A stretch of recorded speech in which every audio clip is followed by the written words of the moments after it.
Hydro carbon திட்டங்களுக்கு தமிழக அரசு அனுமதி அளிக்காது என அமைச்சர் தங்கம் தென்னரசு தெரிவித்திருக்கிறார். ONGC நிறுவனத்திற்கு வழங்கிய உத்தரவை திரும்பப் பெற உத்தரவிட்டிருப்பதாகவும் அவர் தெரிவித்திருக்கிறார்.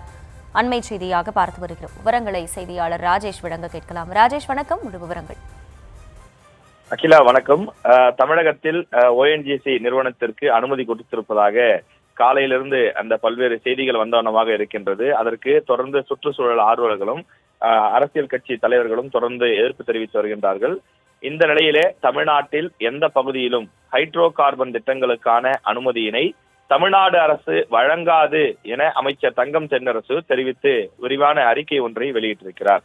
தொடர்ந்து இந்த சட்டத்தினுடைய அடிப்படையில், அதாவது பாதுகாக்கப்பட்ட வேளாண் மண்டலமாக அறிவிக்கப்பட்டிருக்கக்கூடிய நிலையிலே அதன் அடிப்படையில் டெல்டா மாவட்டங்கள் தொடர்ந்து பாதுகாக்கப்பட்ட பகுதிகளாக மாறி இருக்கின்றது எனவும் தொடர்ந்து அது பராமரிக்கப்படும் என்றும் தெரிவிக்கப்பட்டிருக்கிறது.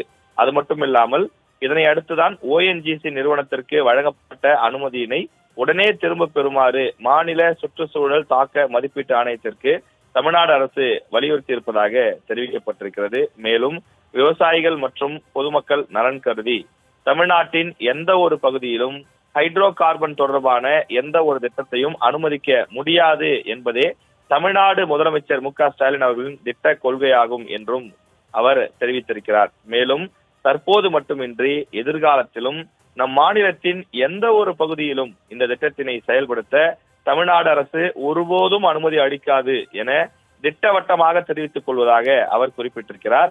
எனவே இந்த எரிவாயு சம்பந்தமான நிலக்கரி, மீத்தேன் மற்றும் ஷெல் வாயு போன்றவை இருப்பது குறித்த ஆராய்ச்சி மற்றும் இது போன்ற அகழாய்வு தொழில்கள் ஆகியவற்றை மேற்கொள்ள தமிழக அரசு தமிழ்நாட்டின் விளைநிலங்களை அழித்து இந்த திட்டங்கள் கொண்டு வரப்படுமானால் அதற்கு அனுமதி கொடுக்காது என திட்டவட்டமாக தன்னுடைய அறிக்கையின் மூலம் வெளிப்படுத்தியுள்ளார்.